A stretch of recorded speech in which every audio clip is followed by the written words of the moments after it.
Assalamualaikum warahmatullahi wabarakatuh. Perkenalkan, saya Tarisa Nabila Iska dengan NIM 2300254 dari mata kuliah Manajemen Humas sesi 197. Di sini saya ingin menjelaskan sedikit pemahaman saya tentang materi yang dijelaskan, yaitu tentang public relation. Public relation itu sendiri yaitu upaya sebuah organisasi atau perusahaan yang mengelola strategi untuk membangun hubungan positif dengan publiknya atau konsumennya.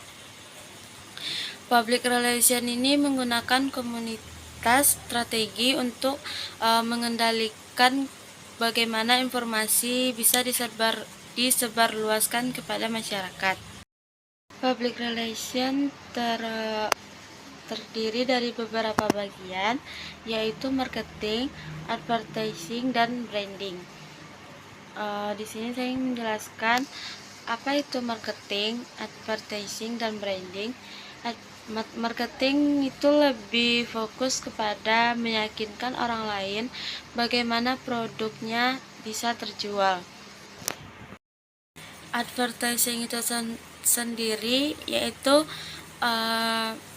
konsumen dengan perusahaan sama-sama menjelaskan secara berulang kali penyajian materi menggunakan media atau jasa periklanan. Tujuan utamanya mempromosikan sebuah produk.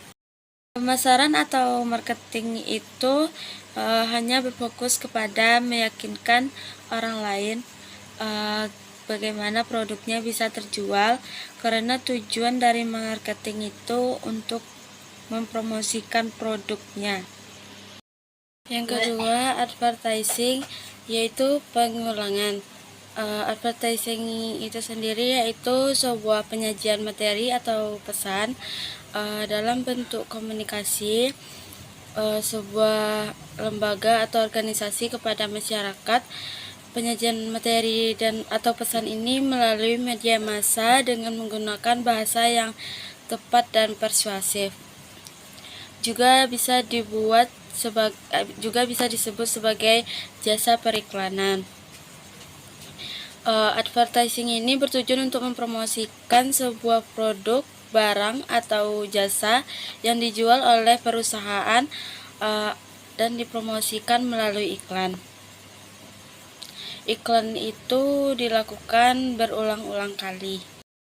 Ketiga yaitu branding atau bisa dikatakan sudah berkembang.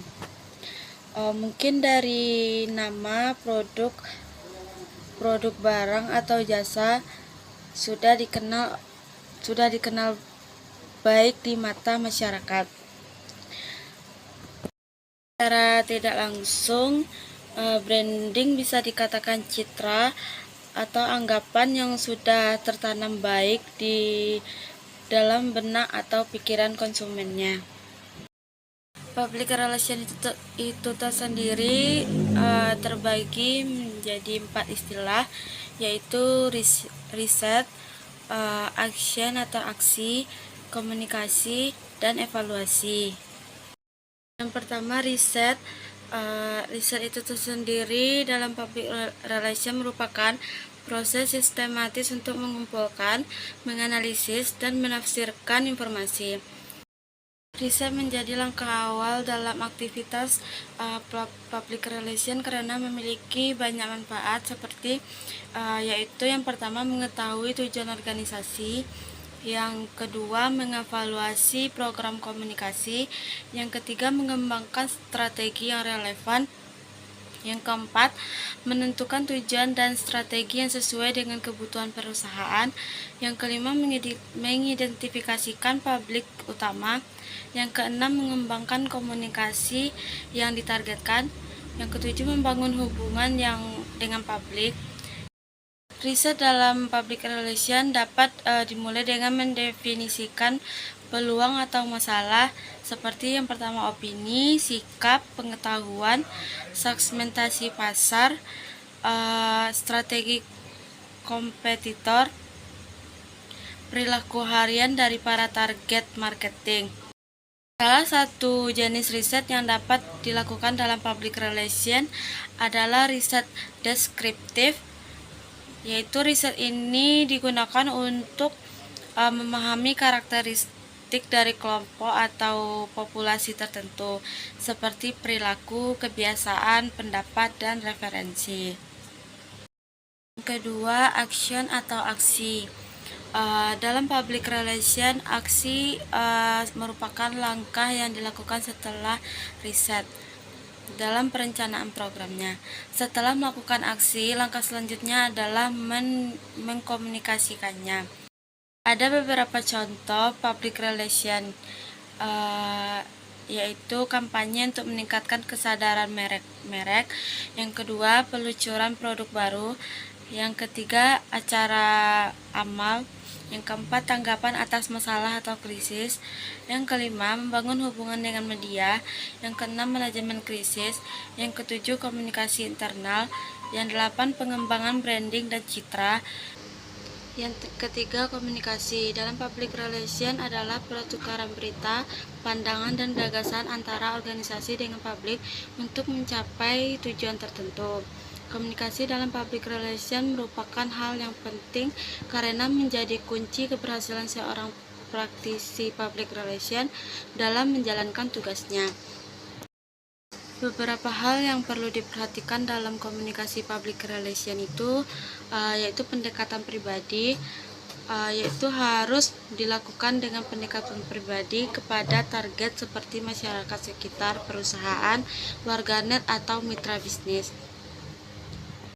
Yang kedua, menentukan tujuan. Sebelum melaksanakan program komunikasi, public relation harus menetapkan tujuan yang ingin dicapai. Yang ketiga, mengidentifikasi audiens. Public relation harus mengidentifikasi segmentasi target audiens. Yang keempat, mengembangkan pesan kunci.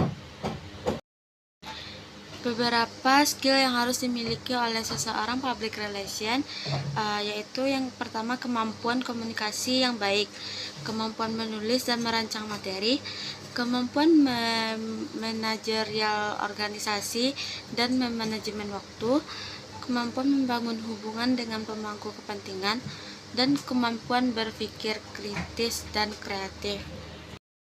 Yang terakhir yaitu evaluasi. Evaluasi dalam public relation adalah proses untuk menilai keberhasilan kampanye, tim public relation, dan inisiatif. Evaluasi ini dilakukan untuk menyusun strategi masa depan yang lebih efektif. Evaluasi public relation memiliki beberapa manfaat, yaitu membantu mengendalikan kegiatan public relation, memfokuskan usaha, menunjukkan keaktifan, memastikan efisiensi biaya, mendukung manajemen yang baik, memfasilitasi pertanggungjawaban.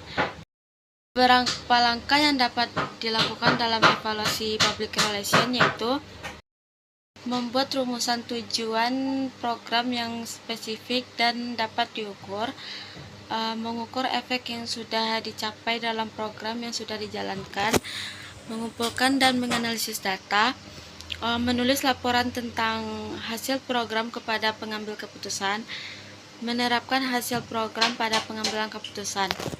Dalam melakukan evaluasi public relation, penting untuk memahami audiens, pesaing, industri, dan kinerja sendiri. Penelitian yang dilakukan sebelum, selama, dan setelah kampanye public relation dapat membantu meningkatkan strategi, taktik, pesan, dan hasil. Itu saja yang dapat saya jelaskan. Terlebih dan terkurang saya mohon maaf. Saya akhiri dengan wassalamualaikum warahmatullahi wabarakatuh.